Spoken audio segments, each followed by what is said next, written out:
the eldest son's wife, but that doesn't mean I plan to get along well with you, Nicole. I want to maintain a proper distance." These were the words of my brother's wife when they had just gotten married, and the three of us, my mother, my sister-in-law, and I, were having a tea together. While it's true that maintaining a proper distance is important, I still remember being stunned by her audacity to say such a thing to us directly. The reason we had tea together was because my mother wanted to build a closer relationship with Amanda. Apparently, she didn't realize that my mother was trying to be considerate, and I was disappointed about that. After we got home, I sighed at her words and attitude. My mother, smiling, a bit lonely, saying, "She must still be feeling tense." My name is Nicole. I'm a 33-year-old office worker. I've been living with my mother in our family home since my father passed away from illness 10 years ago. My brother and younger brother both have their own families, but I have no plans to marry yet. It's not that I don't want to get married, but I find my job fulfilling and am satisfied with my current life. One evening, my smartphone rang. The display showed my sister-in-law's name, Amanda. She just had her first child recently. It was very unusual for her to call me. As I answered the call, she said, "It's been a while, Nicole. I just gave birth the other day, but I haven't heard anything from you. Normally, I would expect my sister-in-law to offer congratulations on the birth." I thought to myself, she hasn't changed a bit, as she began the conversation with such a blunt statement. She is the same age as me and has been married to my brother for 7 years. My brother is head over heels for her. I would never say it out loud, but I have never liked her. She tends to make sarcastic remarks and has a nagging way of speaking. For some reason, she doesn't act this way towards my brother. "Amanda, it's been a while. I should have contacted you sooner. I apologize. Congratulations on your childbirth." I had been busy with work, and since my sister-in-law had just given birth, I thought she would be busy too, so I held back from reaching out, but that seemed to have backfired. However, in her case, it would be wise not to mention that. I had once apologized to her for something and used work as an excuse, only to receive an annoying response like, "Are you trying to show off how busy you are because I only work part-time? You don't have to brag about it."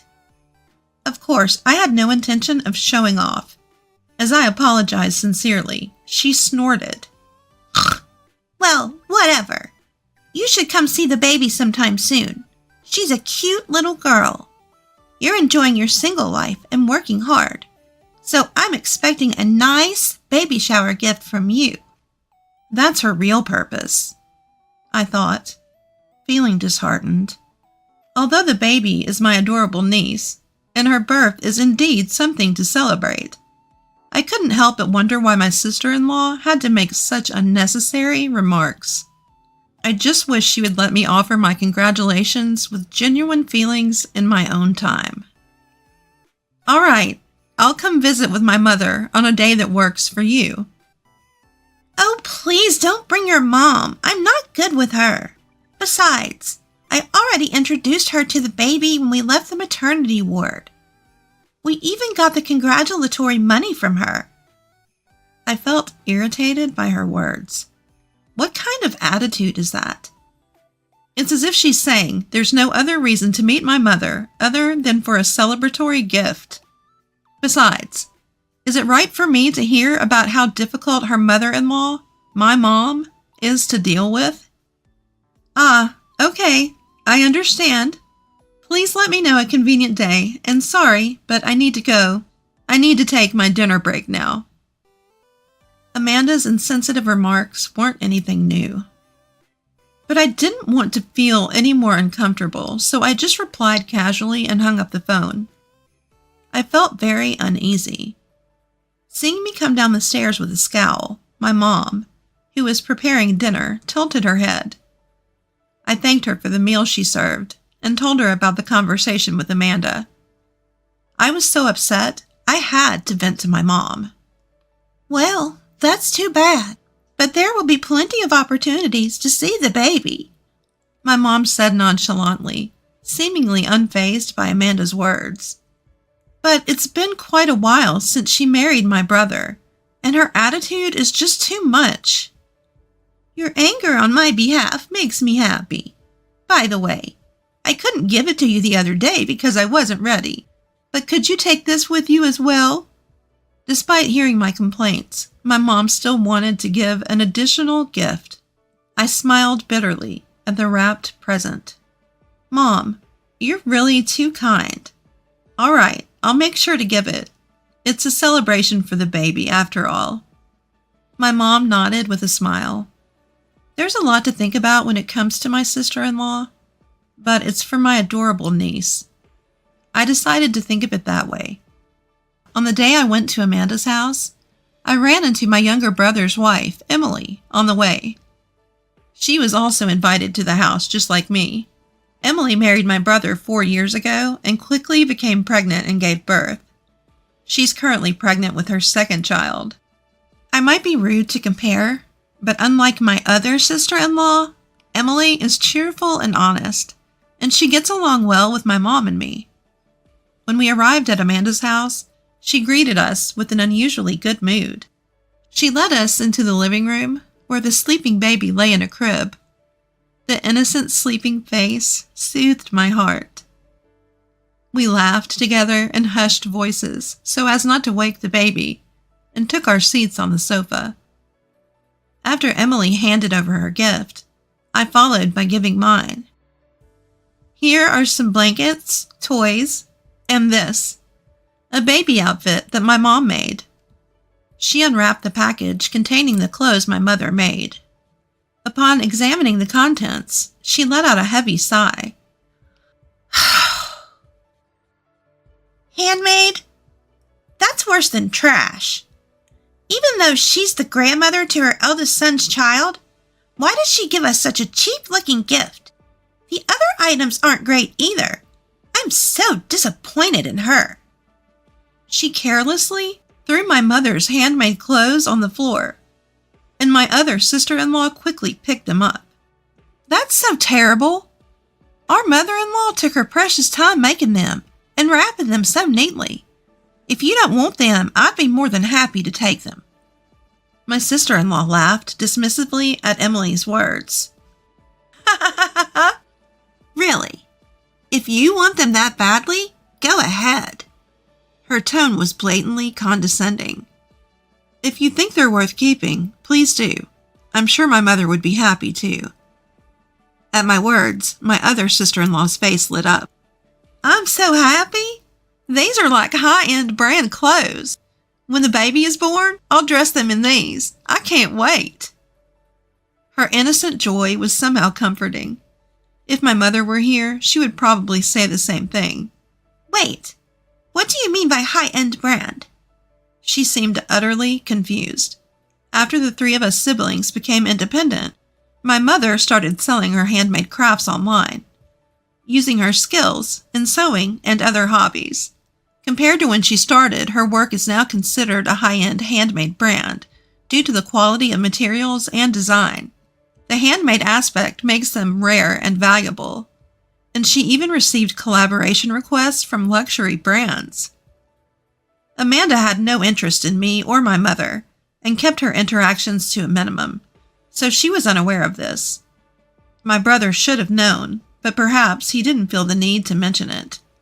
After I finished explaining, she said, "I never heard about that. Wait, that changes things. Give it back." She tried to snatch the clothes back from my other sister-in-law. I quickly intervened, sitting between them, and managed to keep her safe. "What would you do if something happened to Emily and her unborn baby?" My sharp tone seemed to hit a nerve with my sister-in-law. Her face turned red, and she started venting her emotions like steam from a kettle. "Nobody would think that clothes made by my mother-in-law as a hobby would be a high-end. It's like a trick, you sly woman." She began. Nicole gets to continue doing what she loves even though we're the same age, and it's not fair. She continued. Emily, ignoring me as the elder sister-in-law, had a baby right away and is already expecting her second. It's so sneaky. Show some consideration and hold back a little. In summary, that was her rant. Most of it had nothing to do with the current situation, and it seemed like the majority was jealousy towards me and Emily. I got the feeling that I finally understood why she was always so harsh towards my family members other than my brother. Upon getting married, she quit the job she loved and switched to part-time work to focus on housework and trying to conceive. In the midst of that, she may have harbored resentment towards me for having the freedom to work and my other sister-in-law for her quick pregnancies. But that's a separate issue. It doesn't mean she can say whatever she wants or destroy someone's heartfelt gift, whether it's high-end or not. Amanda's emotions exploded, and she started crying loudly, which caused the baby to cry as well. As Emily, who was worried about the baby, tried to approach, Amanda restrained her, yelling, "Don't touch my child!" Emily and I were at a loss for what to do when my brother came home from work. Seeing his wife and baby crying in this strange situation, my brother's face contorts. What happened? Well, as I explained the situation to my brother, who picked up the crying baby to soothe it, he apologized to Emily and me. I'm sorry. Amanda might be a bit neurotic from her first time parenting. Emily, I'm sorry to trouble you when you're pregnant. Are you feeling okay? His concern for Emily's well-being seemed to upset his wife even more, and she yelled at him. Don't flirt with someone else's husband when you're pregnant! My brother scolded her, saying, Stop it! But his wife just whimpered and started crying again. I'll handle it, so you two don't worry and go home. I'm sorry things turned out like this, even though Amanda invited you over. As my brother looked apologetic, we left their house. Outside, the sun was starting to set, and it was getting dark. I wonder if Amanda's all right. I understand how she feels since I was tense during my first pregnancy, and it was tough mentally. On the way home, despite having been verbally abused, I still worried about Amanda. My mom and Emily are such kind-hearted people. At least it doesn't seem like she was hurt by the harsh words, which makes me feel a bit relieved. Don't worry, my brother's there, so everything will be fine. As I tried to cheer her up, a smile finally returned to her face. A few hours later, after dinner, I returned to my room and picked up my phone to find multiple missed calls from my sister-in-law, Amanda. Yikes! At this point, I had a bad feeling. As I hesitated, my phone vibrated again, and her name appeared on the screen. I wanted to turn the phone off, but, resigning myself to the situation, I answered the call. Why didn't you answer sooner? I responded to a clearly irritated Amanda. I was having dinner. What is my brother doing? He's in the bath now. If he were right there, he'd have stopped her from calling, so it makes sense. My brother takes long baths, so she probably wanted to complain about something while he was not around. Even though I have an idea of what's going on, I asked her, So, what can I do for you? Send another set of baby clothes. At her words, I couldn't help but blurt out, What? Are homemade clothes worse than trash? Stop nagging. It's a high-end brand, right? I want to brag about it on SMS. Ask your mother to make another one. I sighed, fed up with her ridiculous request, which was even more absurd than usual. I wasn't expecting her to apologize, but this was too much. As I was at a loss for words, she became even more aggressive. What's with the sigh? Emily says. I've already gotten mine, and everyone else. Really? From her tone, I could tell she had called my other sister-in-law before me. She probably claimed the clothes as her own and tried to snatch them, not realizing how absurd her words and actions were, I couldn't help but burst out laughing. Shame on you, Amanda. Throwing my mother's heartfelt gift on the floor, calling it worse than trash, then flipping your attitude when you find out it's a high-end brand. Aren't you embarrassed as an adult? If you really want it, apologize to my mother and ask her yourself. I had never been harsh with Amanda before, all because I was considerate of my mother and brother. But I'd reached my limit. My mother knew the whole story about giving the baby clothes to Emily. I don't like the idea that she thinks she can get them by just asking me. She should bow her head and ask for it herself once in a while. So you're saying all those mean things because it's about my child? Her voice was shaking after hearing my true feelings. It has nothing to do with that. I denied it, but she fell silent, and I could hear her sobbing on the other end of the line. She seemed to be quite sensitive when it came to being criticized herself. Everyone is so cold. I finally gave birth to a baby, and nobody's pampering me. I'm blocked by Emily, ridiculed by you, and my husband won't even take my side. In the end, only David is on my side. A sudden mention of an unfamiliar name made me doubt my own ears. I was shocked to hear that even gentle Emily had blocked her. But she must have said something terrible to her on the phone. Wait, who's David? At my question, she gasped. Realizing that she had let something slip, she seemed to be panicking. As I waited for her to say something, I heard my brother's voice asking, "What's going on?" He must have just gotten out of the bath. She was startled too, and she stammered. No, that's not. David is just an online friend. You're misunderstanding things. I didn't know what the misunderstanding was, but my sister-in-law was desperately making excuses. I suddenly heard my brother's voice as he took over the call and took the phone away from her. "You're talking to Nicole. Sorry, Nicole, but I need to talk to her for a moment." His voice was lower and angrier than usual. I agreed and hung up the phone. It's probably going to be a stormy situation from now on. Later, my brother came to our house to report that he was getting a divorce.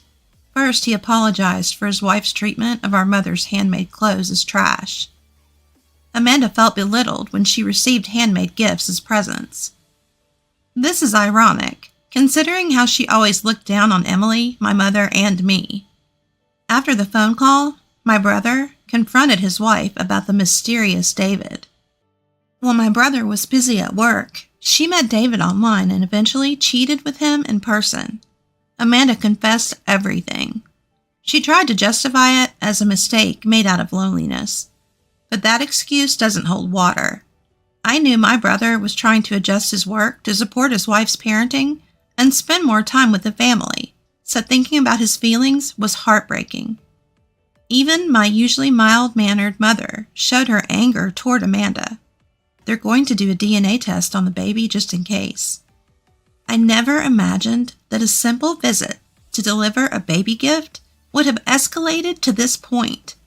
In the end, the DNA test disproved the parent-child relationship between my brother and the baby. My brother received a large amount of compensation from his wife and her cheater, and the divorce was finalized. She was dumped by her lover as well, and now she'll likely work day and night. I'm relieved to hear that the baby will be raised by her sensible grandparents, not Amanda. 3 years have passed. My mother's handmade clothes and accessories are still loved by many. Emily and I are, of course, longtime fans. I got married last year and am now pregnant. My mother is already excitedly planning the baby's clothes. My brother, who was deeply hurt by my sister-in-law incident, recently found a new girlfriend. I sincerely hope that he will find true happiness this time.